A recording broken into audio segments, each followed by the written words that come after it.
안녕하세요. 저는 60대 할머니입니다. 고민이 있을 때면 늘 다른 사람들의 사연을 들으며 위로받고는 했는데 평범한 줄만 알았던 제게도 믿을 수 없는 일이 일어나서 이렇게 글을 쓰게 되었어요. 저에게는 아들 하나와 며느리, 그리고 눈에 넣어도 아프지 않을 금쪽 같은 손주가 있어요. 아니, 정확하게는 있었다고 해야 할까요? 애 아빠는 아들 중학생 때 먼저 하늘나라로 가버렸어요. 남들은 보험금 받아 아이들 키운다던데 형편이 어려웠던 우리는 보험 하나 들 돈도 없었기에 그런 건 바랄 수도 없었죠. 그래서 애 아빠 장례가 끝나자마자 시장에서 옥수수를 쪄서 팔기도 하고, 겨울이면 풀빵을 팔고, 또 그러다 어느 해에는 야쿠르트 장사도 하며 악착같이 아들을 키워왔답니다. 너무 고맙게도 아들은 엇나가지 않았고 반듯하게 성장하여 지금은 세무사로 일하고 있어요. 그런 아들이 결혼할 여자라며 미용사인 며느리를 데려왔을 때 사실 서운하기도 했었죠. 조금 더 좋은 직업, 좋은 집안의 여자일 수는 없었을까 하고 말입니다. 그래도 아들이 사랑하는 여자라니 허락했습니다. 그리고 정말 친딸처럼 품어줬죠. 며느리는 딸이 될 수 없다지만 딸처럼 예뻐할 수는 있을 거야. 내가 많이 노력하마. 감사합니다, 어머니. 저도 많이 노력할게요. 며느라이는 미용사로 오래 일해서 그런지 성격도 싹싹하고 둥글둥글해서 살면 살수록 참 예쁜 아이다 싶었어요. 이런 아이를 부족하다고 생각했다니 그게 참 미안할 정도로 말입니다. 첫 2년 정도는 그렇게 내내 즐겁고 행복한 날들의 연속이었습니다. 아들 내외와는 같은 동네에서 가깝게 지냈는데 부르지 않아도 며느리와 아들은 한 번씩 밥을 먹고 가기도 하고, 어떤 때는 하룻밤 자고 가고 싶다며 자고 가기도 했습니다. 어머니, 우리 목욕탕 가요. 어, 갑자기 웬 목욕탕? 저 원래 결혼하면 시어머니랑 목욕탕 가는 게 꿈이었거든요. 제가 등도 빡빡 밀어드릴게요. 아이고, 우리 귀한 며느리. 밖에서도 손 많이 쓸 텐데 내 등까지 밀면 손 아파서 어쩌누. 걱정 마세요. 어머니 등 밀어드리려고 연습 많이 했어요. 그래서 남편 등이 좀 까지긴 했지만요. 가끔씩 불쑥 찾아와 목욕탕 가자, 영화 보러 가자 하는 며느리가 참 그렇게 예뻤답니다. 그리고 그런 아이가 아이를 가졌다고 할 때는 정말로 내 딸이 아이를 가진 것처럼 무엇이든 해주고 싶었죠. 아가, 먹고 싶은 거 있으면 뭐든 언제든 말해라. 네 남편이 안 사다 주면 나라도 사다 주마. 역시 어머니가 최고라니까. 아들, 너는 무조건 새아가한테 잘해주고 집안에서 큰 소리 치지 말고 늦게 들어오지 말고 무조건 일찍 일찍 다녀. 알았어? 당신 어머니 말씀 잘 들었죠? 당신 잘못하면 나 어머니한테 다 잃은다. 아들은 누구 엄마냐며 뾰루퉁하기도 했지만 그러면서도 내심 기분은 좋아 보이더라고요. 고부 사이가 좋으면 아들이 행복하다는데 그 말이 정말이었죠. 그렇게 10달이 지나 금쪽 같은 첫째 손주가 태어났고, 제 아들 어린 시절을 쏙 빼닮은 그 작은 아이 얼굴을 보자마자 주책맞게도 눈물이 흘러나왔어요. 그런 저를 보며 며느라이도 울더군요. 그렇게 우리는 부둥켜 안고 한참을 울었습니다. 첫째 손주가 태어난 뒤에 며느리와 저의 사이는 더욱 가까워졌어요. 남의 손에 아이 맡기는 게 불안했던 저는 육아를 자처했고, 며느리가 미용실로 출근할 때면 손주를 도맡았습니다. 늙어서 어린아이를 다시 안고 업고 달래가며 키우려니 힘은 들었지만 마음만은 뿌듯했죠. 그렇게 시간은 빠르게 흘러갔고 어느덧 첫 손주의 돌잔치 날이 되었답니다. 애들 손님 계시는데 괜히 늙은 할머니가 있으면 불편할까봐 한쪽 구석에 조용히 앉아 있었는데 며느리가 중대 발표라며 한마디를 하더군요. 여러분, 저희 둘째 가졌어요. 둘째 돌잔치 때도 꼭 와주실 거죠? 사람들은 깜짝 놀랐고 저 역시 많이 놀랐습니다. 이제 첫째 돌잔치를 하고 있는데 둘째를 임신했다니, 무엇보다 며느라이의 몸이 상하지 않을까 그게 걱정이었어요. 출산 후 몸조리도 오래 못하고 바로 미용실로 나가 일하는 모습을 보며 내내 마음에 걸렸었는데 이번에는 몸조리라도 확실히 시켜야겠다 마음먹었죠. 며느리의 배가 점점 불러오는 걸 보며 이대로는 안 되겠다 싶어 아이들을 집으로 불렀어요. 예, 아가, 혹시 네가 미용실 그만두면 생활이 많이 힘드니? 네, 아무래도 맞벌이 하다가 홀벌이 하면 좀 그러니까요. 집 대출금도 남아있고 애도 이제 둘인데 돈도 많이 모아야죠. 방긋 웃는 며느리를 보며 더 안쓰러웠어요. 그래서 잠시 고민하다가 중대한 결정을 내렸죠. 그 대출금 내가 갚아주마. 배불러서까지 힘들게 일하지 말고 미용실 그만두거라. 애 낳고 나중에 좀 크고 나서 일하고 싶으면 그때 다시 일해도 되지 않니? 어머니가 무슨 돈이 있으시다고? 이 집 정리하지 뭐. 어차피 나 혼자 살기에는 너무 큰 집이긴 했어. 요 옆 동네에 작은 평수 월세 하나 나왔던데 그리로 옮기면 된다. 며느리는 눈물이 그렁그렁해져서는 제게 안기더군요. 연신 감사하다는 며느리의 머리를 쓰다듬으며 왜 진작 이렇게 해주지 못했을까 싶었죠. 나라에서 나오는 연금으로 월세를 내고 생활까지 하기는 조금 벅찼지만 그래도 저는 괜찮았어요. 아이들만 행복하다면 더한 것도 할 수 있는 것이 부모의 마음이니까요. 저는 그렇게 아파트 옆동으로 이사를 했고 아이들 집을 오가며 손주를 봐주고 며느리의 몸보신을 해주며 둘째 손주의 출산을 기다리고 있었습니다. 그리고 몇 달 뒤에 대망의 그날이 되었죠. 진통이 온 며느리는 아들과 함께 병원으로 향했고 저는 첫째 손주와 함께 집에 남았습니다. 1분이 1시간처럼 느껴진다는 게 무슨 느낌인지 그때 알겠더군요. 몇 시간이나 지나서야 아들에게서 연락이 왔습니다. 엄마, 둘째 나왔어요. 둘째는 딸이에요. 그래. 고생했다. 고생했어. 새아가한테 고생했다고 꼭 전해주고 알았지? 네, 엄마. 아들을 닮은 아들에 이어 이번엔 딸이라니 얼마나 예쁠까. 우리 며느리 닮았으면 미스 코리아에 나가도 되겠네 하며 콧노래가 절로 나오더라고요. 그리고 며칠 뒤 병원으로 갔습니다. 그렇게 신생아실로 향해 우리 손녀를 보러 가니 간호사가 손녀를 안고 나오더군요. 공주님입니다. 축하드려요. 아이고 예뻐라. 우리 손녀 어쩜 이렇게 코도 오똑하니 이렇게 예쁠 수가 있다니. 너무나 예쁜 여자아이였고 이 아이를 낳아준 며느리에게도 너무나 고마웠습니다. 그래서 저는 산후조리원도 제 사비로 끊어주고 매일같이 죽이며 몸에 좋다는 것들은 전부 다 구해서 갖다 바쳤고 첫째 손주도 제가 손주 돌보며 뭐 하나 부족함 없이 몸조리 할 수 있도록 신경을 썼어요. 그리고 제 아들에게도 며느리 신경 쓸 일 만들지 말고 이럴 때일수록 가정에 충실하고 가장의 모습을 보이라고 몇 번이나 일러주었죠. 그리고 아들에게 웃으면서 이런 얘기도 한 적이 있었어요. 아들, 근데 언제 첫째 낳고 둘째까지 가질 생각을 했대? 그거 보통 쉬운 일이 아닐 텐데.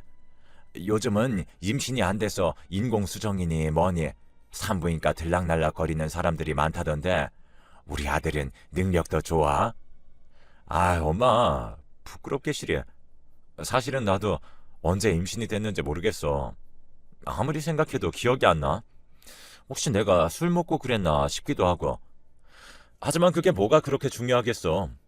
우리에게 소중한 생명이 왔다는 게 중요한 거지. 그래서 앞으로는 더 열심히 살 거야. 엄마 말대로 가정에 충실하며 든든한 가장이 돼야지. 지켜봐, 엄마. 아들은 그렇게 말하며 본인도 언제 둘째가 생긴지 모르지만 새 생명이 와준 것은 축복이라고 했습니다. 저도 그때는 그런 아들의 모습을 보며 어미로서 너무 대견스러웠고 앞으로 우리 아들의 가정에 행복과 축복만이 있을 줄만 알았습니다. 하지만 얼마 후 둘째 정체가 밝혀진 순간부터 비극이 오고야 말았죠. 며느리와 손녀가 태어난 뒤 더 성심성의껏 보살폈어요. 첫째 때 못해준 산후조리도 더 열심히 해줬고 둘째 손녀도 자꾸 볼수록 예뻤고요. 한 번이라도 더 안아주게 되더라고요. 그런 저를 보며 며느리는 친엄마도 이렇게는 못해줄 거라며 눈물을 흘리곤 했어요. 시엄마라 불편하면 어쩌나 걱정했는데 편하게 생각해주니 참 다행이다 싶었답니다. 그런데 시간이 갈수록 조금 이상한 모습들이 제 눈에 띄기 시작했어요. 며느리가 자꾸 둘째만 유독 챙기는 것 같은 거예요. 첫째 손주는 기저귀가 묵직해져서 돌아다니는데 눈길도 주지 않고, 둘째는 기저귀 때문에 발진 생길까, 혹시 뭐 불편하진 않을까, 정말 시도 때도 없이 기저귀를 열어보고 분유도 최고급으로만 먹여가며 키우더군요. 딸이라서 그런가 보다 싶으면서도 아들을 쏙 빼닮은 첫째 손주를 차별하는 것 같아 내심 서운하기도 했지만, 그래도 애가 얼마나 이쁘면 저럴까 하고 이해하고 넘어가기로 했어요. 그런데 날이 갈수록 며느리의 편애는 점점 더 심해져 갔습니다. 아들이라는 이유로 첫째는 방치해놓고 둘째 손녀만 금이야 오기야 하더군요. 놀이터에 애들을 데리고 가도 첫째는 넘어지든 말든 신경도 안 쓰는데, 둘째는 넘어질까봐 쫓아다니면서 잡아주고 넘어지면 바로 일으켜 세워 안아주더군요. 그런 모습을 보며 저는 첫째 손주가 왠지 안쓰러워 더 챙겨주곤 했는데, 그러다 보니 자연스레 첫째는 저에게, 둘째는 며느리에게 정을 붙이며 편을 가르듯 갈라졌습니다. 이건 아니다 싶어 하루는 며느리를 불러다 놓고 이야기했죠. 얘, 딸이라 더 예쁜 건 알겠는데 둘째만 너무 편애하는 거 아니니? 네? 어머니, 무슨 말씀이세요? 아니, 내가 지금까지 쭉 지켜봤는데 아무리 딸이라도 그렇지 좀 과한 것 같아서 말이다. 그렇게 키우면 애 버릇만 나빠져. 그리고 첫째 입장에선 얼마나 서운하겠니? 첫째도 네 자식인데 신경 좀 쓰도록 해. 아니 어머니, 아들이랑 딸이 같나요? 요즘 세상이 험해서 그래요. 아들이야 아무렇게 풀어놔도 잘 크지만 딸은 아니잖아요. 어머님이 딸을 안 키워보셔서 아마 그러실 거예요. 딸은 정말 내 분신 같고 더 끈끈하게 느껴지는 그런 게 있어요. 며느리 말에 더 이상 뭐라 답할 수가 없었어요. 딸을 안 키워봐서 모른다니 할 말이 없더군요. 우리 며느리가 이렇게 당돌한 아이였나 싶기도 하고 좀 서운하고 놀랐지만 그러려니 할 수밖에 없었어요. 며느리 말대로 제가 딸을 안 키워봐서 정말 모르는 걸 수도 있으니까 말이죠. 그런데 한 1년쯤 지나 사건이 터지고 말았어요. 애들 둘이 놀다가 유리병이 깨진 모양이었어요. 둘 다 유리병을 밟고 다친 상황이었는데 너무 놀라 어떻게 해야 하나 어버버 하는 제 옆에서 며느리는 둘째만 안아들고 병원으로 냅다 달리더군요. 저는 엉엉 울고 있는 처제를 안고 119를 타고 병원으로 향했죠. 병원에서는 다행히 둘째는 흉터가 남지 않을 거라고 안심하라는데 며느리는 계속 눈물만 흘리더라고요. 정작 첫째는 유리가 너무 깊이 박혀 마취를 하고 꺼내야 하는 상황이었는데도 말이에요. 며느리는 그런 첫째가 보이지도 않는 것 같았어요. 그런 첫째를 제가 안고 며느리를 보며 분명 뭔가가 있다는 생각이 들었습니다. 그리고 시간이 갈수록 둘째 소녀는 우리 아들과 닮은 구석이 하나도 없었습니다. 그래서 제 의구심은 점점 커져만 가는 상황이었어요. 그래서 저는 도저히 안 되겠다 싶어 아들을 따로 불러 얘기를 하게 되었죠. 아들, 이 엄마 말 잘 들어? 이 엄마는 아무리 생각해도 이상하다. 며느리가 첫째보다 유독 둘째만 더 챙기는 것도 이상하고 하루하루 지날수록 너를 둘째가 닮은 구석이 하나도 없어. 그러니 우리 요즘 그거 있지 않냐? 유전자 검사. 우리도 그거 한번 받아보자. 엄마, 아무리 그래도 그건 좀 괜히 죄 짓는 기분 같잖아. 그리고 엄마가 둘째 더 챙기는 게 뭐가 문제야. 첫째보다 한 살이라도 어리니 더 아껴주고 사랑을 주는 거지. 그러니 그런 의심하지 마. 야, 이거사, 아직도 정신 못 차렸어? 이 애미가 언제 입 바른 소리 한 적 있었니? 정신 차려, 이거사. 나도 너처럼 제발 아니길 바래. 하지만 만약을 대비해서 검사해보자 이거지. 그러니 엄마가 다 알아보고 진행할 거니까 네 머리카락이랑 칫솔 같은 거 이 엄마한테 넘겨. 나도 둘째 것도 준비해서 같이 유전자 검사 기관에 의뢰할 거니까 그렇게 해. 저는 아들을 겨우 설득을 시켜 검사를 진행하기로 했습니다. 드라마처럼 하루 이틀 만에 검사 결과가 뚝딱 나오는 건 아니더라고요. 그 시간 동안 저는 하루하루 피가 마르는 시간들을 보냈죠. 그리고 둘째만 유독 챙기는 며느리를 볼 때마다 당장이라도 그 아이가 내 아들의 아이가 맞냐고 소리쳐 묻고 싶었지만 정말 피를 토하는 심정으로 참았어요. 그리고 어느 날 드디어 검사 결과가 도착했죠. 떨리는 마음으로 결과지를 열어본 저는 그 자리에 주저앉을 수밖에 없었습니다. 첫째 손주는 아들과 부자관계일 가능성이 99.9% 이상으로 친자관계 성립. 둘째 손주는 아들과 부녀관계 가능성에 불일치로 쓰여 있었어요. 정말 그 순간 제 눈을 의심했죠. 하지만 눈을 뜨고 다시 봐도 결과는 마찬가지였습니다. 결국 며느리가 바람을 피워 낳은 아이라는 이야기였어요. 당장이라도 애들 집을 찾아가 며느리 머리끄댕이라도 잡고 싶었지만 참았어요. 내 아들을 속인 죄, 나를 속인 죄, 그리고 우리 금쪽 같은 큰 손주를 차별한 죄까지 제대로 응징하고 싶었거든요. 어떻게 해야 가장 속 시원하게, 가장 잔인하게 응징할 수 있을까를 잠도 자지 못하고 몇 날 며칠 밤을 새며 고민했어요. 그리고 드디어 그 방법을 떠올렸고 실행에 옮기기 시작했습니다. 저는 우선 며느리에게 손녀와 함께 친정이라도 다녀오는 게 어떻겠냐고 권했습니다. 날씨도 점점 추워지는데 따뜻한데 친정 가서 좀 쉬고 오너라. 애 낳고 한 번도 안 가봤지? 가서 사부인께 안부도 전해드리고 한 며칠 쉬었다가 올라와. 네 남편하고 첫째는 내가 신경 써줄 테니까. 그리고 이거 100만 원이다. 가서 부모님 맛있는 거 사드리고 바람도 좀 쐬고 와. 100만 원이 들어있는 봉투를 받은 며느리는 입이 귀에 걸려 신났습니다.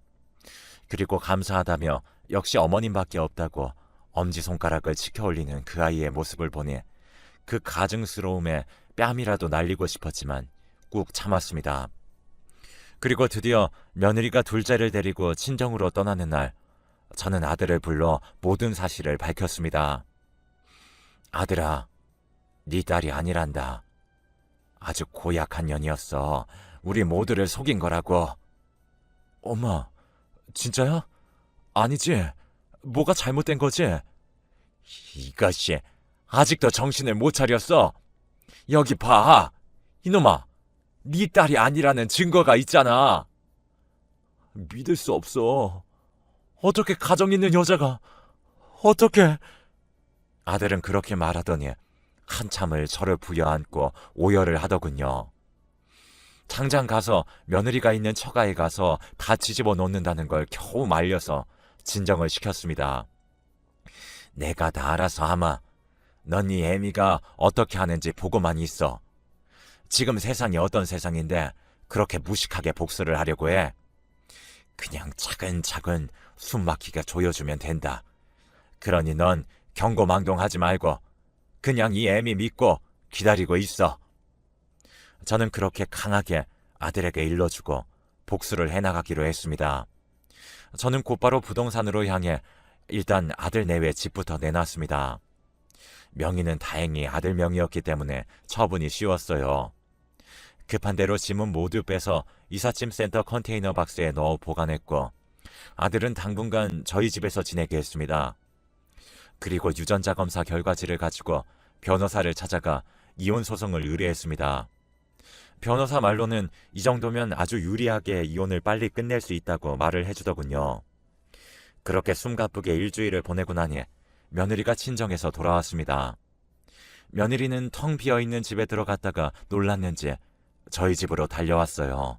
저와 아들이 며느리의 전화를 피했으니 저희 집까지 찾아온 거였죠. 인터폰으로 보이는 며느리 얼굴을 보니 정말 끔찍히도 보기 싫더군요. 어머니, 저희 집이 이상해요. 짐이 하나도 없어요. 어떻게 된 거예요? 그 사람 어디 갔어요?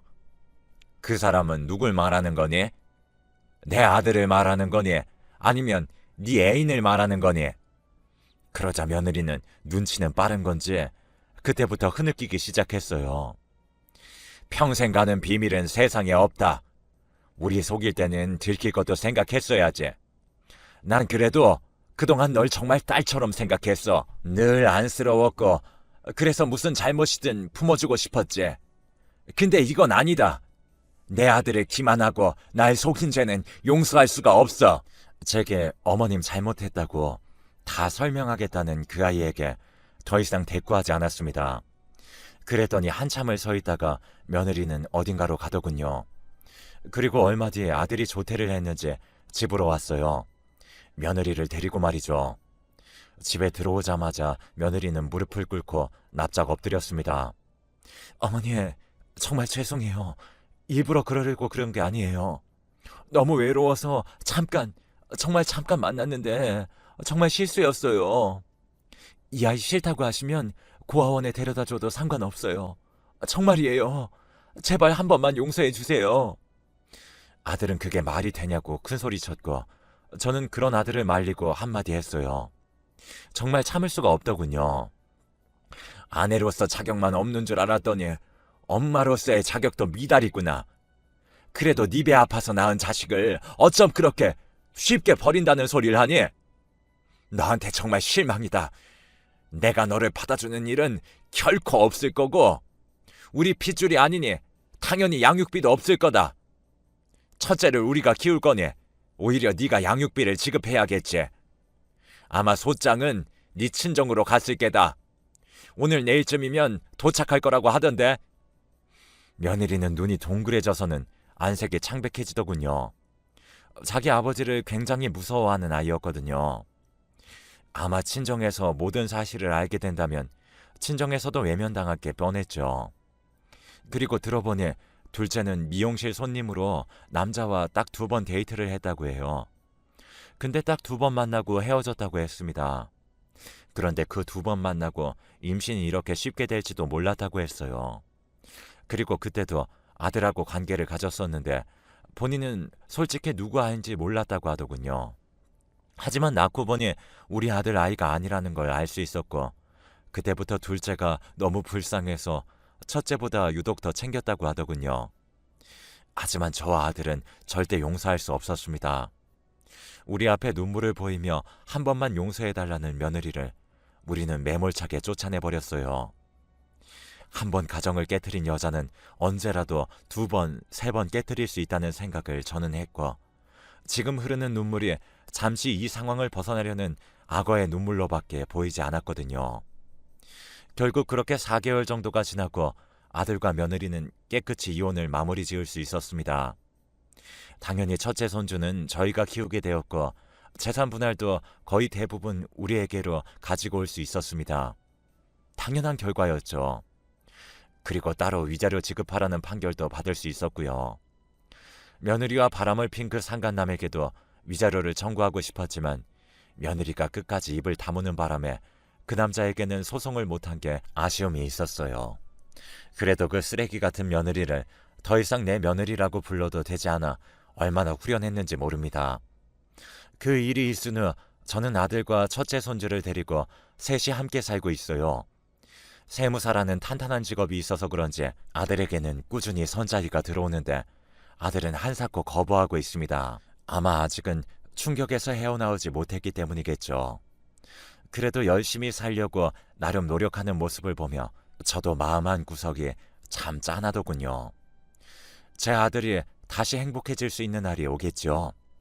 제가 잘한 게 맞겠죠. 그리고 1년이 지난 지금 얼마나 건너 며느리의 소식도 듣게 되었어요. 오랜만에 만난 친구가 아들 결혼식 때 봤던 며느리 얼굴을 기억하고는 소식을 전해주더군요. 아여, 이게 얼마만이야? 잘 지냈어? 아들도 잘 지내고? 우리야 잘 지내지. 자기도 잘 지냈지? 아휴, 우리야 뭐 맨날 똑같지. 아니 근데 자기네 며느리 말이야. 왜 우리 동네에 있어? 걔가 어디 있다고? 아니, 우리 동네 다방에 있던데 이혼했다는 소문이 사실이야? 아, 뭐 그렇게 됐어. 아휴, 잘했어. 결혼식 때 몰랐는데 이제 보니까 아주 사람 못 쓰겠더라. 맨날 사채업자들 찾아와서 일수 받아가고 못 받는 날이면 다방을 뒤집어 엎어놔서 사장이 아주 골칫거리라고 하던데. 그래? 뭐 그렇게 사는 줄은 몰랐네. 월세방 얻을 돈도 없어서 다방에서 먹고 자고 한다더라. 글쎄 처음엔 웬 조그만한 애 하나를 데리고 와서 일하더니 좀 지나니까 안 보이더라고. 소문으로는 그 조그마한 애를 고아원에 갖다 버렸다던데. 아니 무슨 애미가 지 자식을 버려? 금수만도 못한 여자 같으니라고. 결국 그렇게 되었나 보더라고요. 들어보니 이혼한 후 남자 하나를 잘못 만났다가 빚을 왕창 져서 도망자 신세로 지내다가 다방으로 들어갔다고 했습니다. 그래서 결국 다방에서 일하게 됐는데 일하면서 아이 키우기가 버거웠는지 결국 그 아이도 고아원에 버렸다고 했습니다. 자기 자식도 못 지키는 한심한 엄마가 되었던 거죠. 아휴, 그 아이가 무슨 죄가 있을까요? 부모 잘못 만난 죄밖에 없는 불쌍한 아이인데 너무나 안타까웠습니다. 이제 어딜 가든 누굴 만나든 자신의 꼬리표를 떼어놓을 수는 없을 겁니다. 자식을 버린 어미라는 꼬리표, 바람 피워 애 낳았다가 이혼당했다는 꼬리표, 아무리 숨긴다고 해도 숨겨지지 않겠죠. 손바닥으로 하늘을 가릴 수는 없는 노릇이니 말이에요. 정의는 죽었다고 말하는 사람들에게 정말 말해주고 싶어요.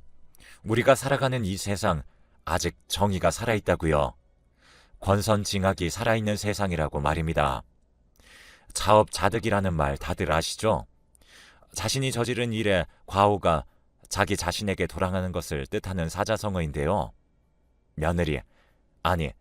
며느리였던 그 아이는 과연 자신의 불행이 자업자득이라는 걸 깨닫고 있을지 문득 궁금해집니다. 남편에게도 친부모에게도 내연남에게도 모두 버림받은 그 아이의 삶은 앞으로 가시밭길의 연속일 거예요. 지금까지 긴 이야기를 들어주셔서 감사합니다. 이 자리를 빌려 아들에게 한마디만 전하고 싶어요. 아들아, 괜찮다. 다 괜찮아. 넌 모든 걸 잘 해냈고 앞으로도 잘 해낼 거니까 기운 내라. 지금은 잠시 바람에 흔들리는 것뿐이야. 바람이 멈추고 나면 너는 다시 예쁜 꽃을 피우며 행복하게 살아갈 수 있어. 이 엄마가 늘 네 뒤에서 응원